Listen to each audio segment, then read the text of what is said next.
welcome to Deep in Pact, a proud member of the Doof Network where we dive deep into Wildbow's most second work 5 years on. Coming up next is Elliot Diebold.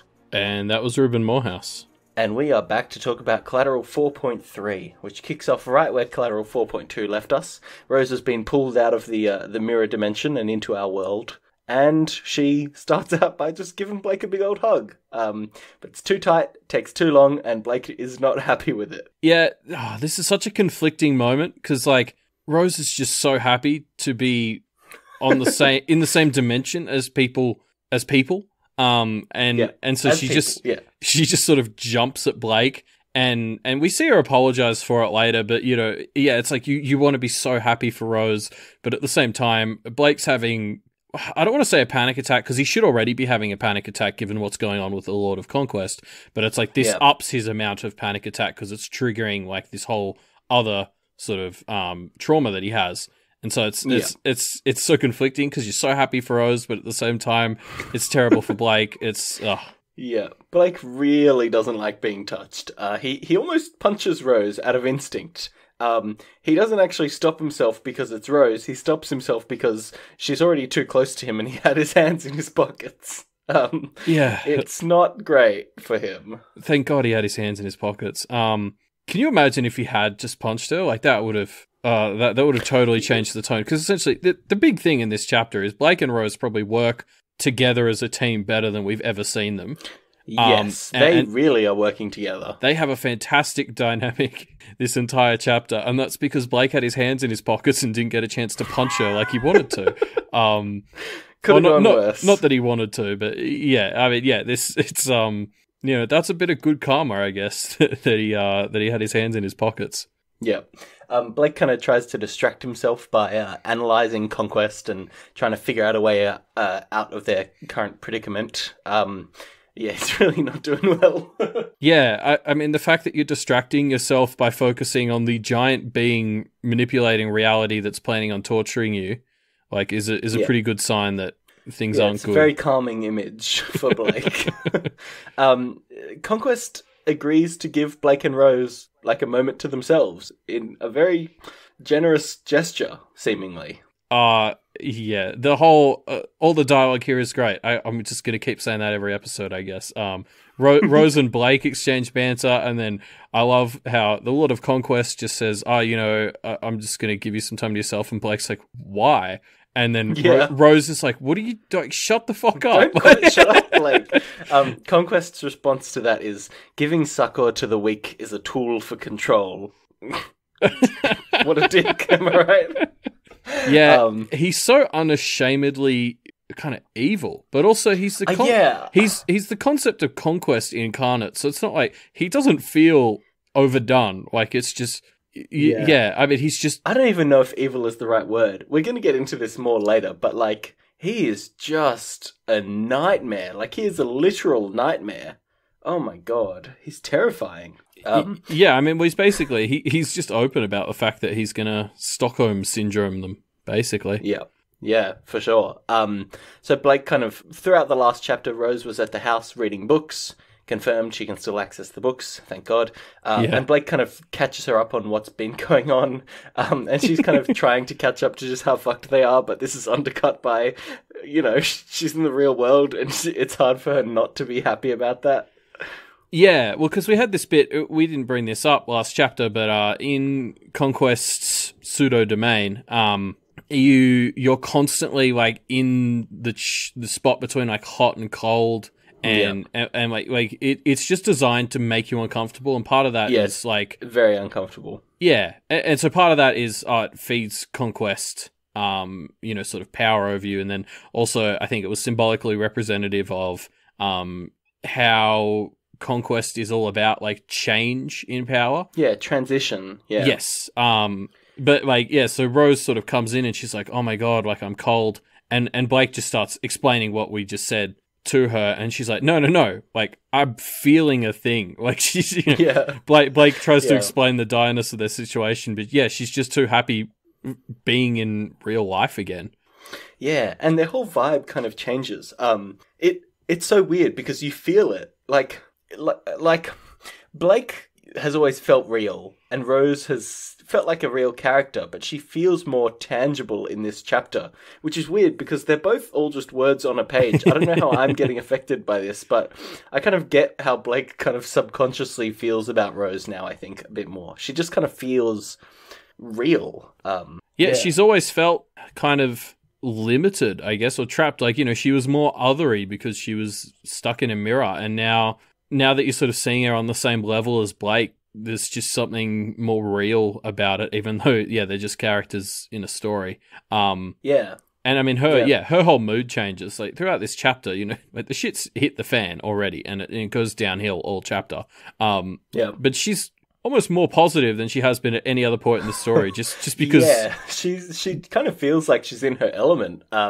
She gets her bearings a bit and is just kind of immediately like, all right, let's figure this out. She summons June to just kind of experiment with how June's temperature will mess with the temperature of Conquest's... I don't want to say domain, because it's not a domain. Domain with a lowercase d. Conquest's area. It's like classic Rose kind of thing to do. I like this bit just before, like, the reason she decides to use June is because she's like, so it's just us then? And Blake's like, and June, which is, we keep hitting this beat of Blake remembering June and thinking of her. And obviously, I mean, it works out. And you're right, Rose is sort of scientific, and, we've seen her be the bookworm or ask Blake to try things, but now she's finally at the point where she can be like, oh, like, I have an idea based on all these books I've been reading. And she actually gets to do the thing herself, and it works out. Yeah, I mean, she's trying to exert control over Conquest's area, and then by extension, control over Conquest. And it seems to work, and it pisses off Conquest, which is, I guess, more confirmation that it's worked. He kind of comes storming back over to them and says, all right, Blake, time's up. Time to summon a demon, let's go. Yes, and then there's this line where he asks them, can I assume you'll cooperate? And we get this bit of text, which is, no, Rose said. In the same moment, I said yes. And I just had to pull out that specific sentence because I think so far that's a good TLDR of Pact. Like, Pact in a sentence. No, Rose said. In the same moment, Blake says yes. But, so, I mean, Conquest is... I like this beat, actually. Let's pull this out now, and we'll talk about it a bit later as well. Conquest kind of gives them... Multiple times throughout this chapter, Conquest says something to the effect of, all right, playtime's over, time to do this, right? Yeah. And we find out why that is later, but it does kind of sit so weirdly where you're like, why is he talking about this so much? Why is he being like, all right, time to do it now, for real, guys, no more excuses?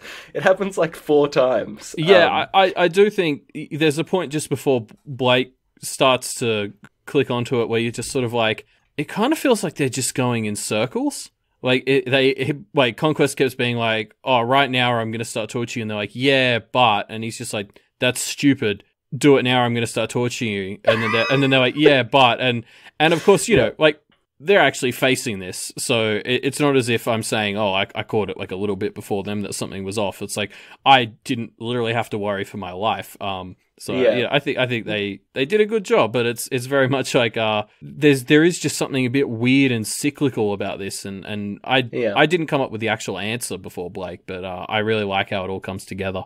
Yeah, you kind of get this feeling that like, you almost think that it's bad writing for a bit, where you're like, why is Conquest kind of doing this? Why isn't he actually doing something? And then we'll get into the why later. It's just a great little... You're right, because there is a point where you're sort of thinking, is it just because, like, Walbo doesn't have any way for Blake to get out of it, and he doesn't want to kill Blake because Blake's the main character? And then we learn that there is an in-universe explanation for it. Yep. Conquest says, all right, time to do it. And Blake kind of starts to panic. He kind of starts trying things. He tries to convince Conquest that he'll need more resources, like books and stuff, in order to summon a demon. Conquest does not buy it, kind of sees through that one. Yeah, I mean, we'll talk about Conquest's actual power levels later, but he's certainly a clever dude. He pretty much pins every trick Rose and Blake try to put past him, right up until the very end. But he's such a great villain for this bit. Yeah. Like, I love the concept of a villain who's, because he's just this concept, like he is Conquest. There's no bargaining where you can change his mind or like overall alter his goals. Like he is what he is. He knows it. He's open about it. It's just, his way or the highway, basically, as long as he's got the power over you. There's a specific quote I want to call out from a bit later. We'll get to it when we get to it, but he's just terrifying sometimes. Yeah. Anyway, Blake is kind of desperately trying things and finally finds a little nugget of uncertainty that he can pick at. Neither Blake nor Conquest know how powerful Orneus is, which is the demon that Blake is going to summon. And so neither Blake nor Conquest can be fully certain that he can actually contain it and bind it. We see here Conquest has basically been under the assumption that this is something he will be able to wrangle. And Blake's just like, I don't think you realize this piece of information I have. Like, this is probably someone who's never been bound before, and he fucks with stars. And this is sort of the first point where Conquest actually sort of listens to them and is like, okay, that doesn't seem like complete bullshit. And it's because it's not. Yeah, and Rose kind of starts jumping in and playing off of this as well, kind of building it up. It's great. There's I want to call out one specific part where Conquest grabs Rose and kind of lifts her up, and Blake thinks, oh my god, I hope she doesn't hit Conquest with June. Like, that would be a big mistake. The quote specifically is, in her shoes I probably would have, but I processed things differently than most when it came to personal space. And then immediately Rose says, I humbly request that you put me down, sir. And it's like, Blake basically thinking, God, I hope she's not as dumb as me. And then Rose proves that she isn't. It's a great little humour beat. Yeah, it is. I mean, God, imagine if you did have like a team of Blakes. Oh, I guess you wouldn't have them for very long. Yeah, they wouldn't last long. So at this point, Rose and Blake are trying to trick Conquest into visiting the house, saying things like, oh, there's a trap there, but it probably won't affect you because Conquest lives forever, so it won't affect him much. Conquest sniffs this out. He specifically gets fed up with them being impertinent, which is a great word for him to use. It's very on brand. And he locks Rose in a cage and kind of advances on Blake, implying he's going to do the same thing. And Blake really freaks out now. We hit that beat again of this kind of evoking Blake's trauma, and he doesn't take to it well. Yeah, his personal space issues really get kicked into fifth gear. And I mean, I love this bit where, so there's a bit where Blake sort of says to him, like, as Blake's starting to really freak out about the personal space stuff, on top of just the general situation, he says, I'll come willingly. And the Lord of Conquest is like, not when you see our destination. You forget what I am. If it's a choice between your cooperation and your tears, dragging you behind me while you dirty yourself in fear, I'll take the latter. And I mean, this whole story has had undercurrents of, like, fate's worse than death, or like, worse than your worst nightmares. But I think this is one of the first times in the story it feels really real that something like that could happen to, like, a character we care about, like Blake. Like, I think the closest we've seen so far is a goblin threatened Maggie with something similar. Or Patrick threatening to, like, fillet the skin of Blake or something. Yeah, or Latita before the fight with Blake. But all of those have kind of felt like it was abstract things in the future, whereas this is very much Blake is at Conquest's mercy in his domain, and Conquest is talking like this is something he's about to do. So it feels so much more real than it has up until now. Conquest is a terrifying villain because he's not human. He doesn't want a thing, and he doesn't want you to play along in order to get that thing. He wants to break you. That's how he gets power, is by breaking people. And yes. It's just... And you can't even... It's horrifying. You can't even offer him a different way of dealing with you. He has to conquer you. Yes. So there's no compromise in terms of, like... Well, there's just no compromise. He either has to completely win, or you do. Yeah. Yeah. Blake really freaks out. He's freaking out. He's basically trying anything. He yells to Rose for help, and Rose kind of seems to manage to somehow break out of the cage she's in. And this distracts Conquest enough that Conquest starts focusing on her. And Blake notices that Conquest has been, doing what we've been talking about before. He's been talking the talk, but he hasn't been walking the walk. Yeah. Yeah, I just want to pull out this line. So as he's sort of really freaking out, he goes all aggressive against the Lord of Conquest. And he says to him, "You piss poor excuse for an incarnation. What the fuck is an incarnation of Conquest doing in Canada?" Which is just a hilarious little bit mixed into this really tense situation. Yeah, and the best part about that is it's very relevant. I mean, this is one of the things that Blake realizes later that adds him to put together all the pieces. Specifically, all these kind of pieces that lead to Blake realizing, oh, Conquest has shown a lot of appearance of power, but he's an incarnation of Conquest in Canada. He can't be that powerful, basically. Well, it's great because you're right. It actually comes back. And it's just funny, and it comes back because it's kind of true. Like, Canada is just not a place in the world you associate with the concept of conquest. So it doesn't make sense, and Blake sort of calls that out, and it's funny. Yeah. So Blake realizes Conquest is all looks and not. I mean, he is still presumably powerful. He's still the Lord of Toronto, but not as powerful as he seems. And so Blake now that Blake can fit him into this box, he can actually plan a bit more how to strategize around him.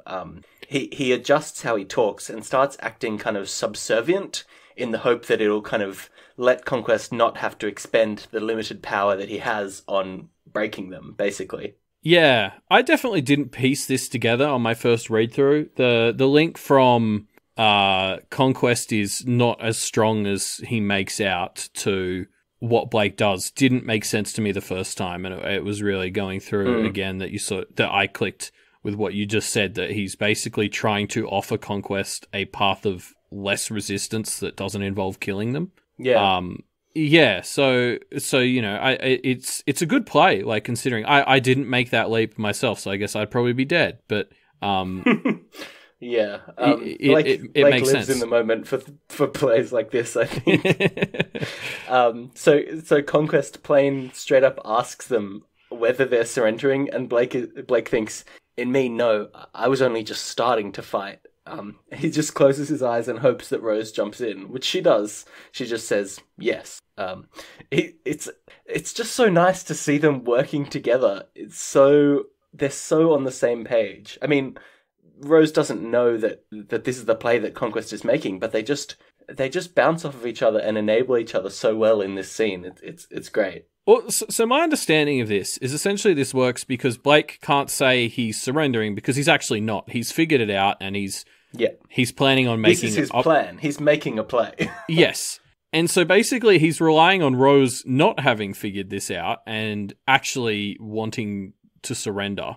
Like we have a great bit earlier when we mentioned that the Lord of Conquest had picked Rose up, where they both sort of admitted that they're not the sort to do the whole like, let me die if it's for the greater good. Which is great, but also interesting because they haven't taken the deal, so they're not totally selfish. But like, this plan works because Blake didn't tell Rose what he was doing.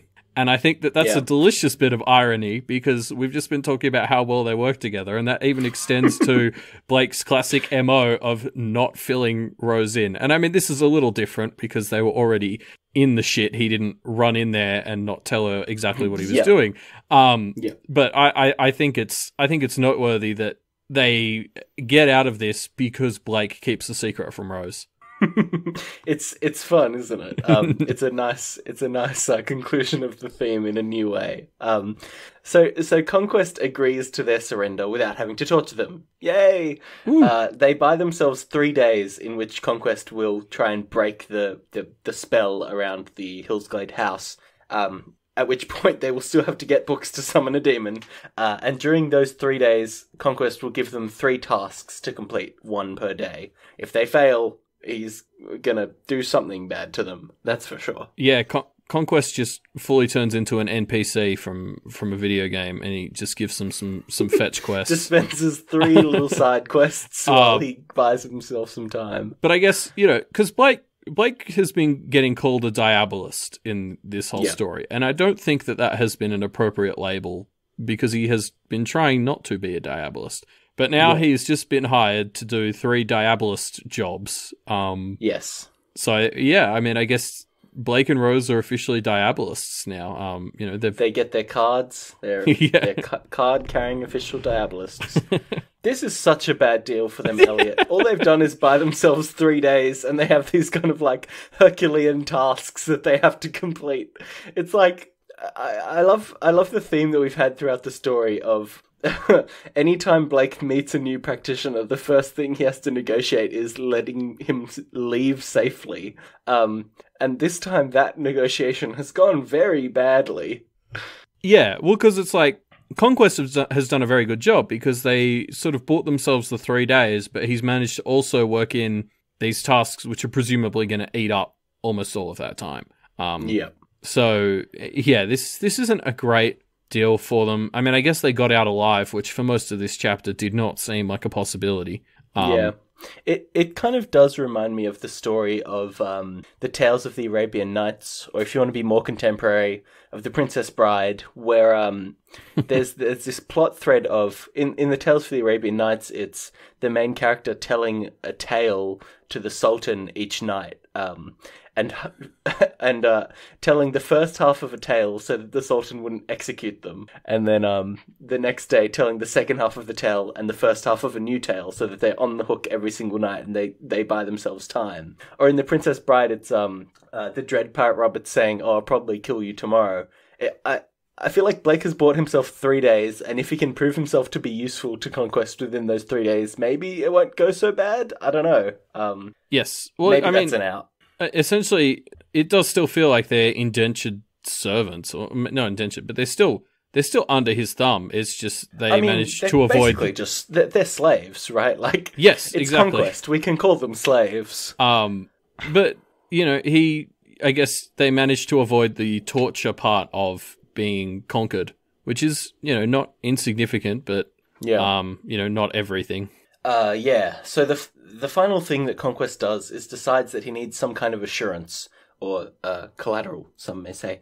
And so he takes out a chain to basically bind Blake to himself. And again, Blake is freaked out by this. And so Rose kind of just steps forward and puts the chain around her wrist without even saying anything about it, really. And she becomes bound to Conquest, and Conquest accepts this, and they kind of leave. As they leave Conquest's domain, Rose is cast back into the mirror world. Yeah, it would have been too easy. But yeah, so I mean, this is interesting because like we've just started talking about how Blake's trauma is coming from a place of like sexual abuse.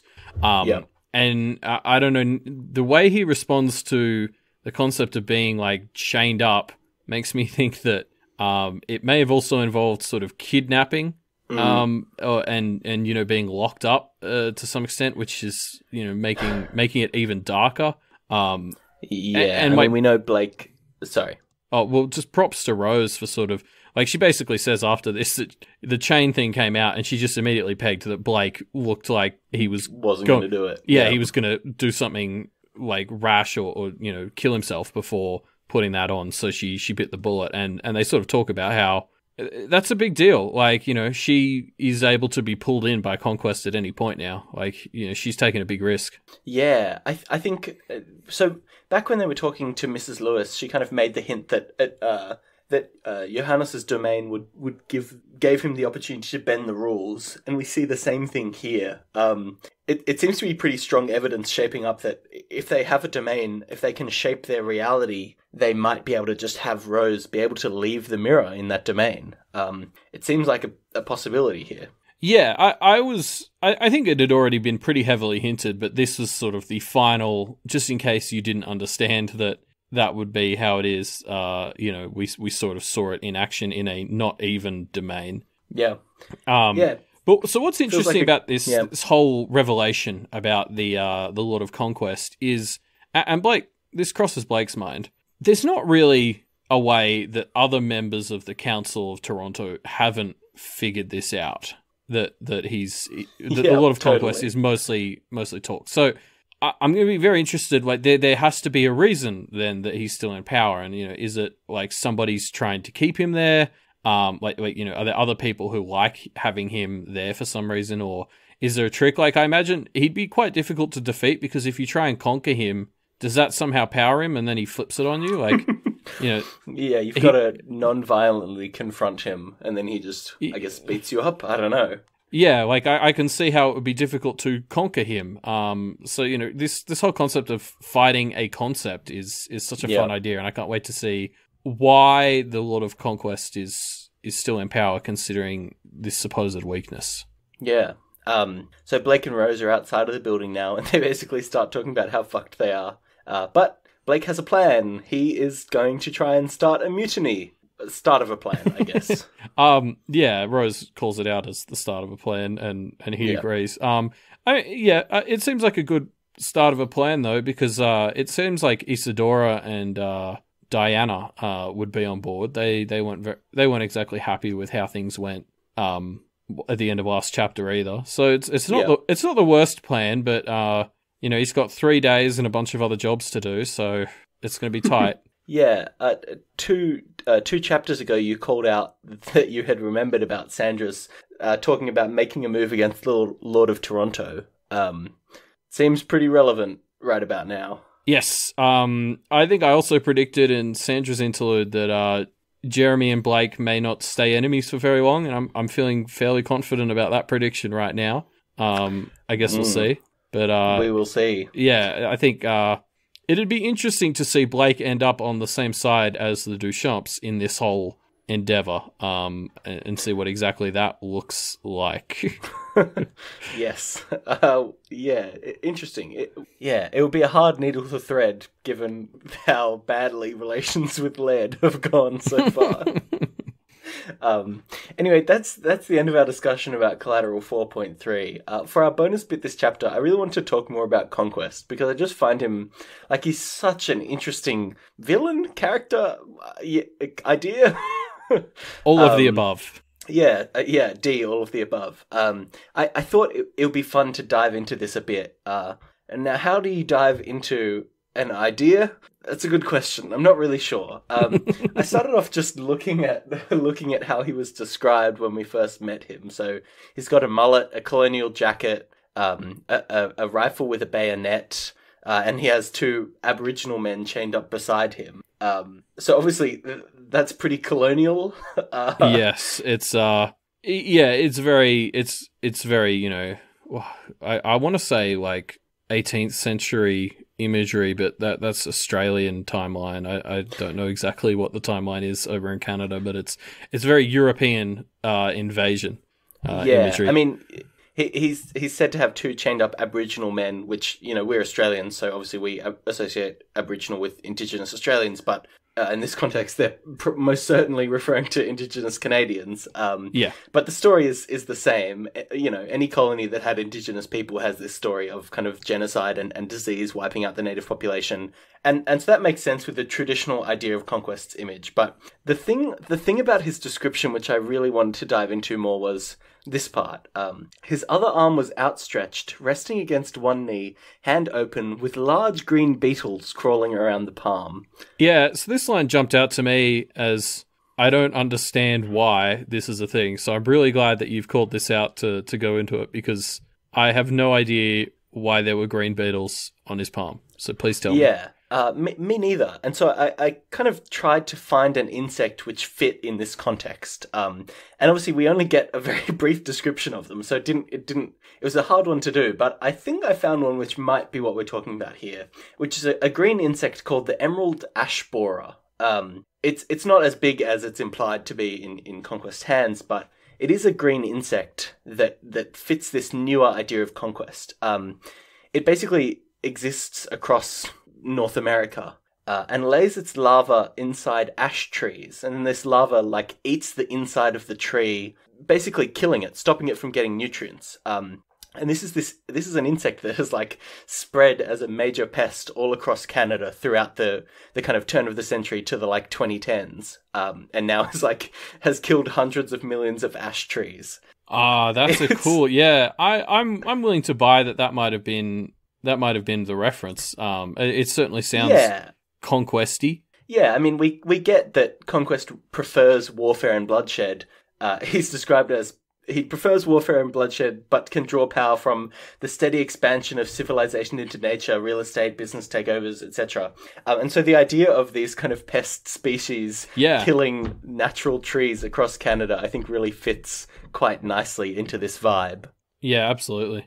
The other thing I want to talk about was, we know that this is one incarnation of Conquest. I think it's interesting to think about what other incarnations of Conquest there might be. Yeah, well, I love this idea, because this is something you don't really see as much in other things where there's incarnations of concepts, is the idea that there can be multiple at once.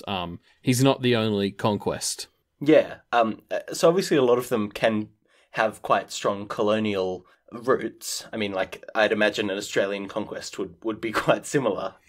Yeah. But I think there are probably other ideas of what conquest could be, like cultural conquest, like an incarnation of conquest that's like the Lord of Hollywood and draws his power from the influence that like American culture exacts upon the rest of the world from the base of Hollywood. It's kind of a fun little idea. Or I like that. A hacker conquest. Like a conquest that gains power from kind of sending out botnets and brute forcing websites and like taking over more abstractly. I really like the idea of an incarnation of an idea leading to a powerful creature. I think it's very cool, and one that I'm excited to kind of theory craft about more.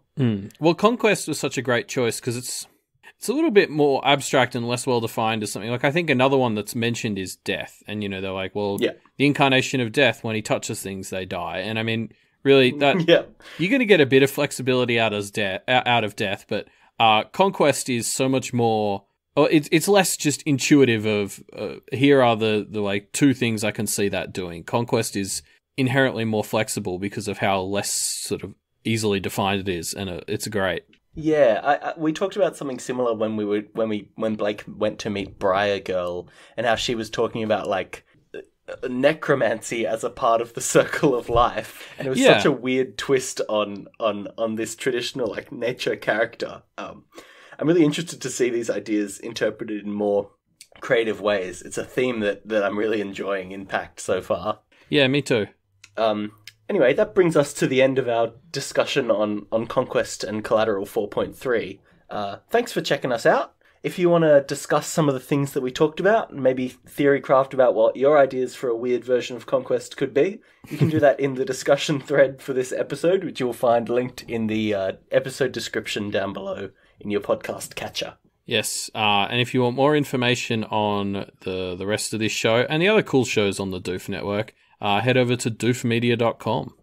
Yeah, from doofmedia.com you will find a link to the Patreon where you can directly support our show and all the other great shows on the Doof Network. In case you need that link, it's patreon.com/doofmedia. And while you're there, stop by patreon.com/wildbo, because he made all these stories and they're really good and we want him to keep making more. Yeah, I hear if we give him enough Patreon money, he might consider Pact 2. Now, I just made that up, but, it could happen. Who knows? I guess that's everything.